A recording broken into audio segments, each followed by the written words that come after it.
पहिले पहिल हम कैली छठी मैया बरत तोहार, छठी मैया बरत तोहार।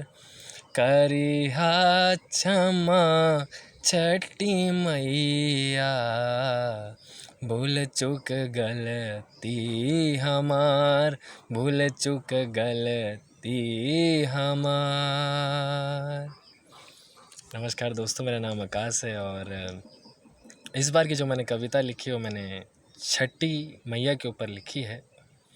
छठ पूजा जो ख़ास तौर पर सूर्य देव भगवान को समर्पित है और इसे बिहार के रहने वाले लोग बड़े ही धूमधाम से और हर्षोल्लास के साथ मनाते हैं।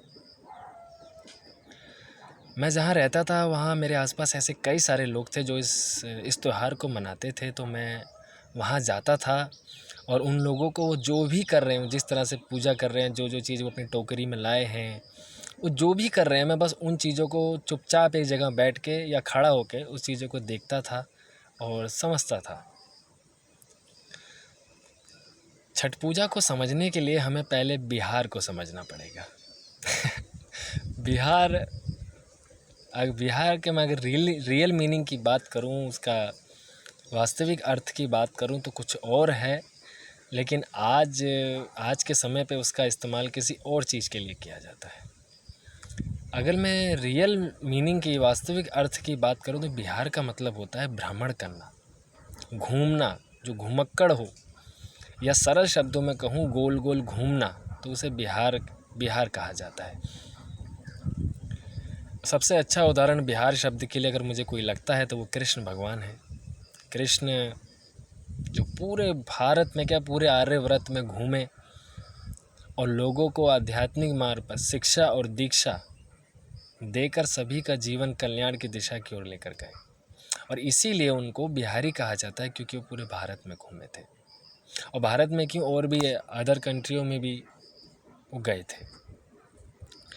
लेकिन जैसे जैसे समय बदलता गया, लोग भटकते गए, लोग अपनी बुनियादी चीज़ें, अपनी पूर्वजों की बनाई चीज़ें, अपनी आधार सब चीज़ों को जैसे जैसे लोग भूलते चले गए, वैसे वैसे बिहार का भी अर्थ भूलते चले गए।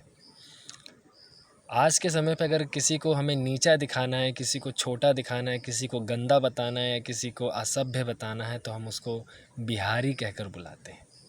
कि अगर हमें किसी को छोटा दिखाना है, नीचा दिखाना है या भद्दा बोलना है, तो हम उसको बोलते हैं, उसको बिहारी बोलते हैं। लेकिन किसी समय पे इस बिहारी उसको बोला जाता था जिसने अपने आध्यात्मिक मार्ग पर या अपनी भीतरी चीज़ों पर महारत हासिल की हो, या दूसरों के जीवन में को कल्याण करने के लिए या सुधार करने के लिए जीवन में बहुत बड़ी महत्वपूर्ण भूमिका निभाई, उसे बिहारी कहा जाता था। भारत आर्यव्रत था, इस बात का प्रमाण हमें छठ पूजा देती है, क्योंकि छठ पूजा में ख़ास तौर पे सूर्य भगवान की पूजा की जाती है। और भारत आर्यव्रत था, और आर्य मतलब आप सभी लोग जानते हैं कि आर्य का मतलब सूरज होता है। और जो सोर्स ऑफ एनर्जी है, जो ऊर्जा का जो स्रोत है हमारा और इस धरती का, हर एक चीज़ का, पेड़ पौधों का, वो सूरज का सनलाइट ही है। तो भारत आर्यव्रत था, इस बात का प्रमाण भी छठ पूजा देती है। और कमाल की बात देखिए कि बिहार के लोगों ने आज भी इस बात को बड़े ही सहेज कर और बड़े ही संभाल कर रखा है। तो जो लोग भी बिहार का शब्द का सही इस्तेमाल करना नहीं जानते या उन्हें उनका वास्तविक अर्थ नहीं पता है और गलत इस्तेमाल करते हैं, तो मैं उन लोगों से यही कहूँगा कि मुझे एक बात का जवाब दीजिए कि बिहारी है कौन नहीं। जैसे कि मैंने अभी बताया कि बिहार का मतलब होता है गोल गोल घूमना, तो मुझे एक बात बताइए कि कौन गोल गोल नहीं घूम रहा है। अरे भाई, जो पानी, जो सागर का पानी भाप बनकर आकाश की ओर जाता है, फिर वो बादल बनकर पर्वत से टकराकर वापस नदी से आकर सागर में मिल जाता है, यही साइकिल, यही सर्कल, यही चक्र हर साल चलता रहता है। आप जिस धरती पर खड़े हैं वो धरती भी घूम रही है। जिस सनलाइट से आप ऊर्जा ले रहे हैं, जिससे हमें ऊष्मा मिल रही है, एनर्जी मिल रही है, वो भी घूम रहा है। हमारी गैलेक्सी घूम रही है, होल यूनिवर्स यानी कि पूरा का पूरा संसार, पूरा ब्रह्मांड घूम रहा है गोल गोल। तो इस हिसाब से तो पूरी सृष्टि ही बिहारी है। और इसीलिए कृष्ण कहा जाता है कि सृष्टि को रचने वाला कृष्ण है या भरण पोषण करने वाला कृष्ण है, क्योंकि संपूर्ण सृष्टि गोल गोल घूम रही है तो संपूर्ण सृष्टि कृष्ण है यानी कि बिहारी है। और आप भी उस बिहारी के एक हिस्सा हैं, तो आप भी तो बिहारी हुए। हर एक चीज़ बिहारी तो हुई, हर एक चीज़ घूमी तो रही है।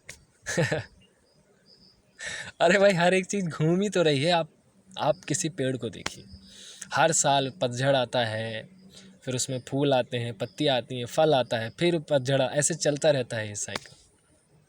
चलिए, मैंने थोड़ी बड़ी बड़ी बातें, कुछ हटके बातें कह दी। आप अपने आप को लीजिए, आप क्या कर रहे हैं? आप सुबह उठ रहे हैं, नहा रहे धो रहे हैं, भगदड़ करके फिर दफ्तर की ओर निकल रहे हैं, शाम को आ रहे हैं, घर खाना खा रहे हैं, फिर सो जा रहे हैं, फिर सुबह उठ रहे हैं, फिर वही भगदड़ मचा रहे हैं, दफ्तर की ओर जा रहे हैं, फिर खाना खा रहे हैं, फिर सो जा रहे हैं।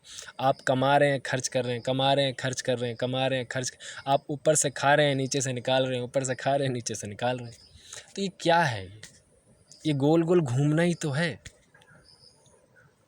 तो फिर हर कोई बिहारी तो है, हर एक चीज़ बिहारी तो है। तो उसी चीज़ के ऊपर मैंने एक कविता लिखी थी। तो शुरू की 4 लाइनें बोलूँगा कि भारत आर्यव्रत था और रहेगा। भारत आर्यव्रत था, है और रहेगा। छठ पूजा इस बात का प्रमाण है। आओ सखी ये बात सभी को दिखाएं और समझाएं। मैं क्या और तुम क्या, मैं क्या और तुम क्या, हर कोई बिहारी है। आओ सखी ये बात सभी को सही सही समझाएं। भूख प्यास का उपवास कर, भूख प्यास का उपवास कर और सोरहा सिंगार कर। स्वयं को सजाएं, हम सब के भीतर जो प्रकाश बैठा है, हम सब के भीतर जो प्रकाश बैठा है। आओ सखी उसे अपने पूरे जीवन में फैलाएं। इस बहते जल को केवल पानी ना समझो, इस बहते जल को केवल पानी ना समझो, ये बहता जल हम सब का जीवन है।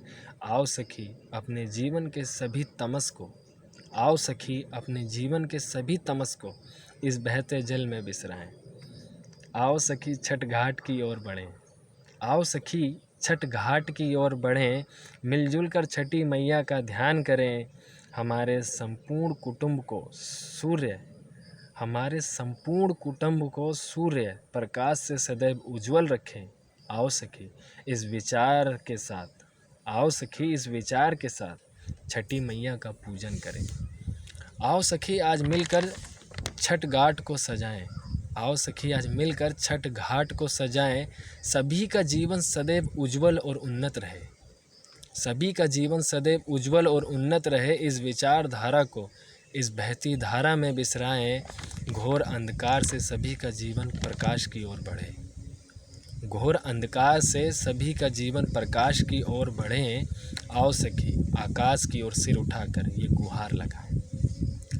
आओ सखी वो फूलों और व्यंजनों से भरी टोकरी सिर उठाकर, आओ सखी वो फूलों से और व्यंजनों से भरी टोकरी सिर उठाकर छठ घाट तक लेकर जाएं। जो कुछ भी दिया है छठी मैया ने, जो कुछ भी दिया है छठी मैया ने, वो सब कुछ उसे भेंट चढ़ाएं। आओ सखी वो चंदन का तिलक, आओ सखी वो चंदन का तिलक नाक से सिर तक लगाकर, आओ सखी वो चंदन का तिलक नाक से सिर तक लगाकर ये बुद्धि का प्रतीक है, ये सभी को समझाएं। सांझ और भोर में सूर्य देव की पूजा कर, सांझ और भोर में सूर्य देव की पूजा कर। उनसे विनती करेंगे वो सदैव हमारे जीवन में यूं ही प्रकाश बरसाएं। सब जीवन के सभी बंधन और पहलू से, जीवन के सभी बंधन और पहलू से सहज और सरलता से गुजर जाएं। तो इतनी सी थी ये कविता। और आखिरी की 4 लाइनें बोलूँगा कि बिहार को भौगोलिक सीमा में न बांटो, बिहार को भौगोलिक सीमा में न बांटो, इसे तोड़ो तब जानोगे कि ये अनंत विस्तार की विचारधारा कहाँ से आई। हर कोई एक ही चक्कर में घूम रहा है, हर कोई एक ही चक्र में घूम रहा है। बड़े कमाल की बात है, ये बात तुम्हारे अब तक समझ में क्यों ना आई। बड़े कमाल की बात है, ये बात तुम्हारे अब तक समझ में क्यों ना आई। तो इतनी सी थी ये कविता, आशा है आप सभी लोगों को पसंद आई होगी। और जाते जाते मैं एक ही बात कहूँगा कि हर चीज़ के दो इस्तेमाल होते हैं, एक उसका सही इस्तेमाल और एक उसका उल्टा यानी कि गलत इस्तेमाल। अगर हमें उसका सही इस्तेमाल करना नहीं आता किसी भी चीज़ का, तो सबसे अच्छा तरीका होता है कि हम उसे या तो सीखने की जिज्ञासा जताएं और सीखने के लिए आगे बढ़ें, और नहीं तो फिर हम चुपचाप बैठकर या खड़ा होकर एक जगह उसे अच्छे से देखें और समझें। क्योंकि गलत काम करने में या किसी चीज़ का गलत इस्तेमाल करने में कोई महानता नहीं होती। जो इंसान हर चीज़ का सही इस्तेमाल करना जानता है, केवल उसी की ही जय जयकार होती है और किसी की नहीं होती। तो पहले चीज़ों को अच्छे से समझे, जाने और उनका सही इस्तेमाल करना सीखें। इसी के साथ जय हिंद, जय भारत।